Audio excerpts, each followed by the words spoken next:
Alright there folks, welcome to another Match Fishing Adventures, and I'm actually back on a lake today.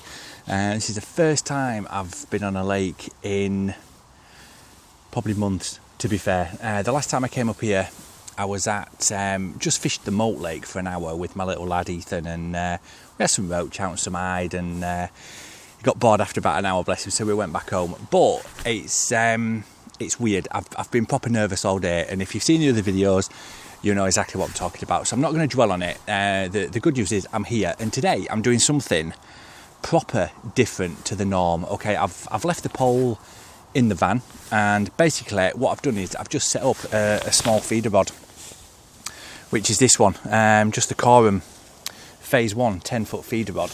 I've been using it for a little while now, and for the price they're absolutely unbeatable, but I'm going to give it a proper test today up on a commercial lake. So if you want to find out more about them, check out the link in the description and make your own mind up.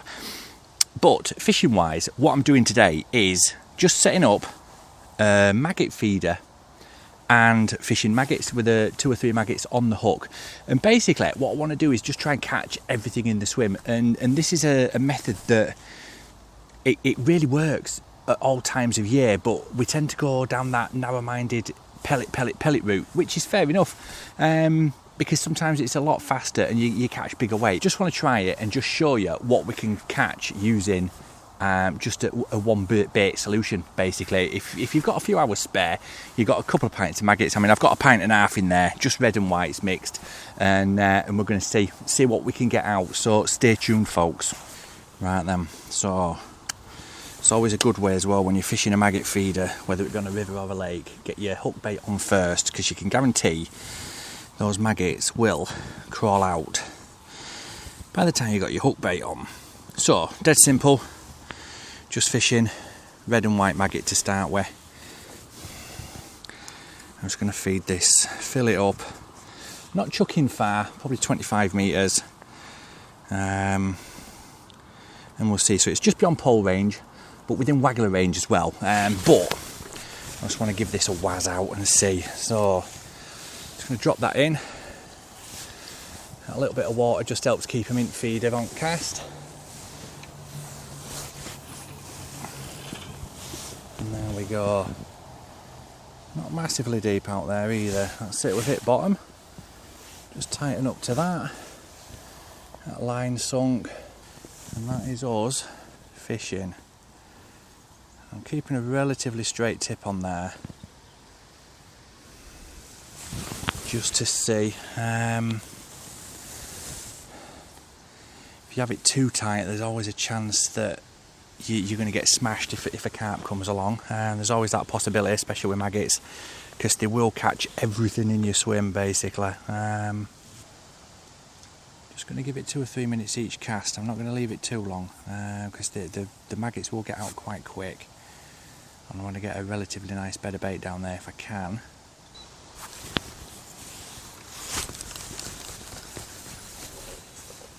Oh, he's on. Thought I'd missed him then. Oh, I'd missed him.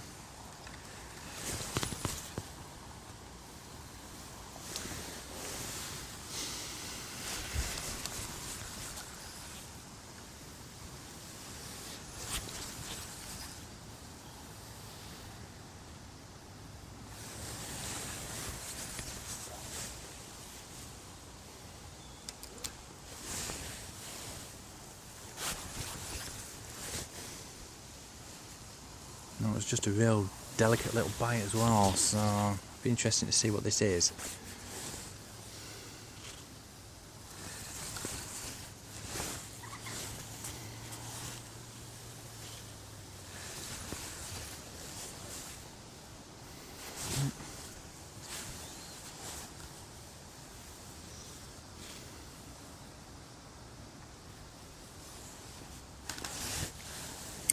Done me. Dang it.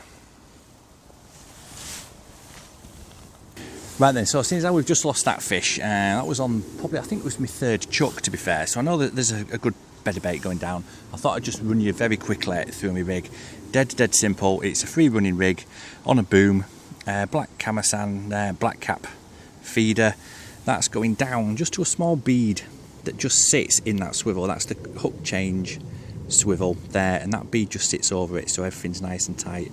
And that's just going down to a, what we got there, 12-inch hook length, just with a size 16s hook on, and I'm fishing 2 or 3 maggots over the top, basically. So it can't really get any simpler, and we'll just see. But when I'm doing this and I'm fishing, I'll always hook one on the normal way and one through the tip, through the opposite end, basically. And I find that stops them wiggling off, because I know sometimes they do, but you never know, is it a fish, is it wiggling off? I'd rather know for definite and hook one the opposite way, so I know that they won't come off. Okay, so I'm going to have another chuck out, and hopefully we'll land it this time.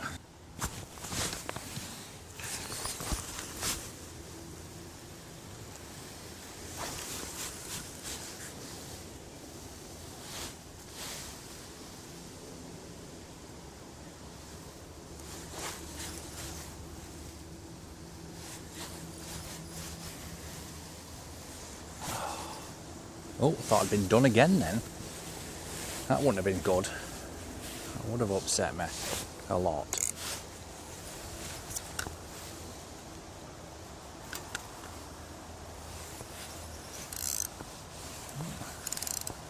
A bit of a pull, this one.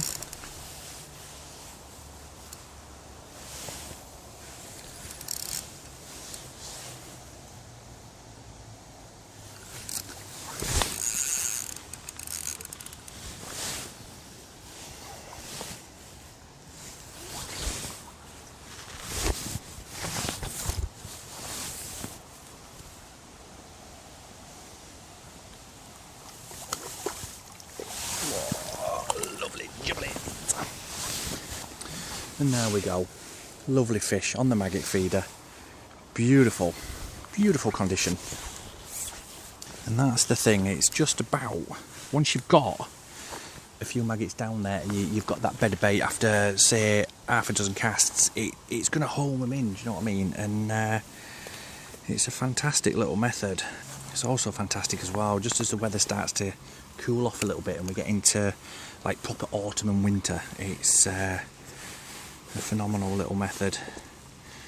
And the advantage as well is with these feeders, you can go up a size, you can go down a size, depending on what's happening or what you're getting into your peg.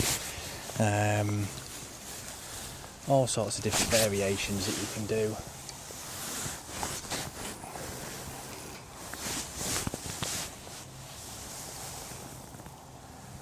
Getting bites quite quick now, which is a good sign, a very good sign that there's a few there.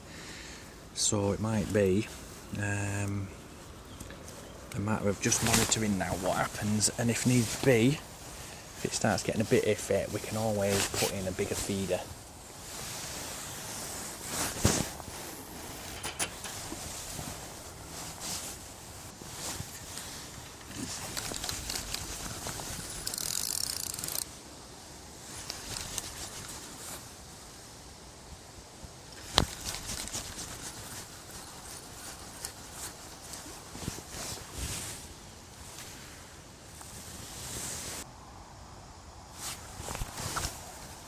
Go. These are coming fast now, these bites. Plenty of fish there of all sizes as well by the look of it. Have I ever done me? Nope. Has he? I think so. Oh no, still on. Skim it.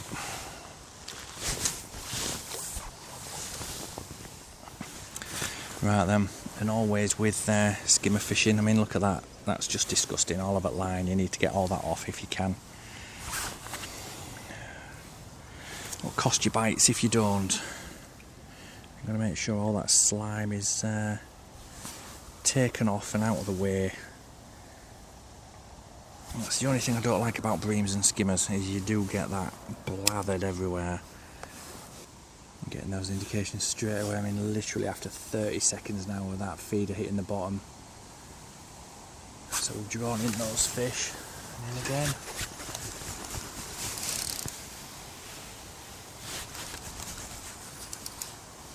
Sort of Small skimmer, I think. Very small.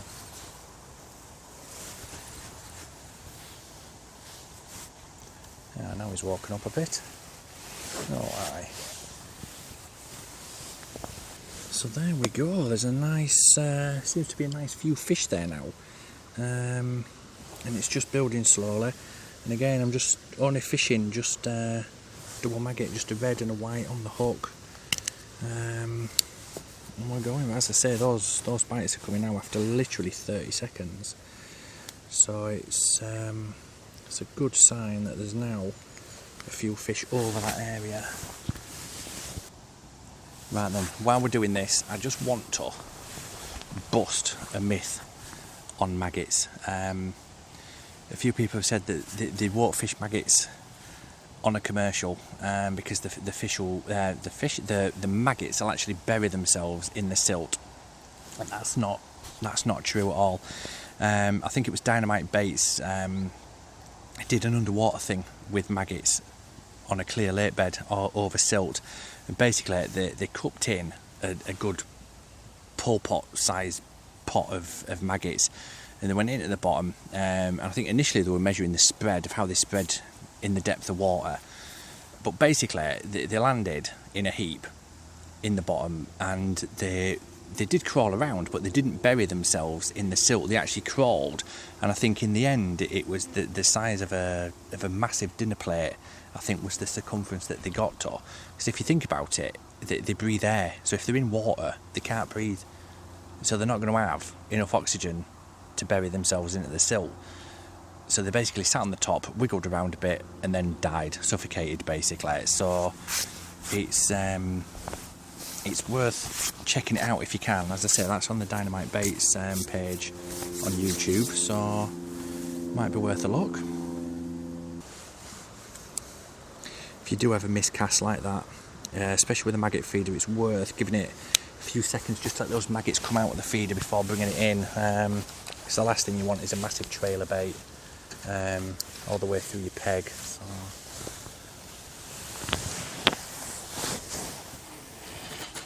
that's better.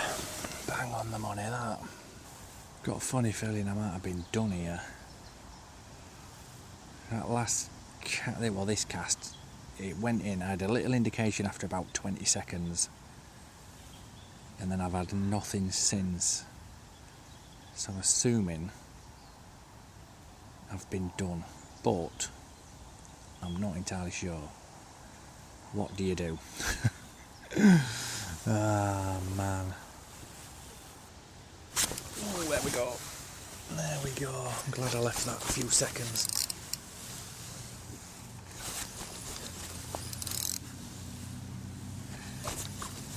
Assuming this is a carp, the way it wrapped around. Oh.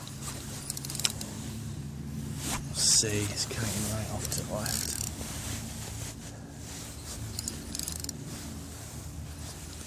It's coming in very quickly though, this, isn't it? What's going on?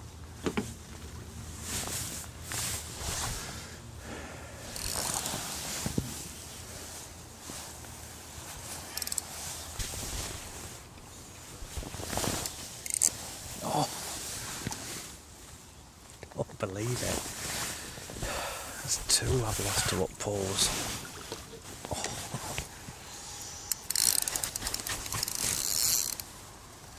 There we go.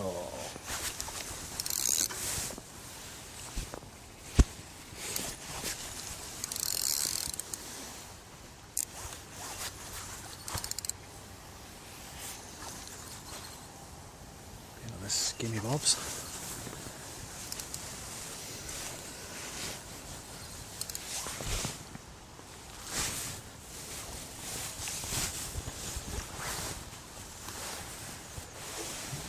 Don't know. Small carp, don't know.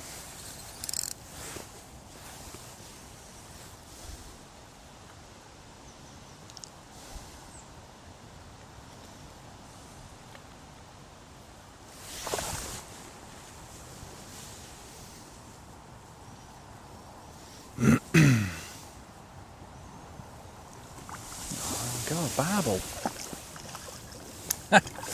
Awesome. Oh, dearie me. There we go. Now that's a turn up for bucks, isn't it? Look at that.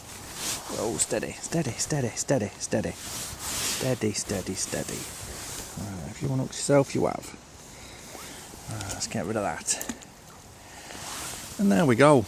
Yeah, thought it was fighting a bit strangely. But yeah, lovely little barbel. Probably what, 10, 12 ounces, something like that.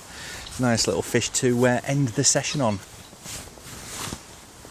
Right then folks, so there you go, that was the maggot feeder in session really. And it's worth considering, especially now it's getting a little bit cooler. Pellets, yeah, absolutely fantastic, but they can be a little bit too selective when it starts to get a little bit cooler. But if you want to come and use a method that's going to catch you everything in your swim, I mean, like you've said there, well, sorry, like you've seen there, we've had the carp, we've had the skimmers, we've had the little silvers coming out, and we finished on that barbel. So it just goes to show that just by tweaking a few things, you can keep those bites coming. I mean, at one point we were getting bites pretty much as soon as that tip was settled. 20 seconds later we were getting the indications, and then it'd go. And it's just a matter of building up that peg. I mean, it might have been a better idea initially to start off using the bigger camera sand feeder to get a better bait down there a little bit faster, but I didn't want to overdo it just in case it was a little bit of an iffy day. But as you've seen, it's really worked, so get on it. If you've enjoyed the video, give it a thumbs up. If you haven't, give it a thumbs down. It does not matter to me at all. I'd love your comments on this one as well, or something you maybe want me to cover at a later date. If not, tight lines, and I'll catch you all later. Cheers.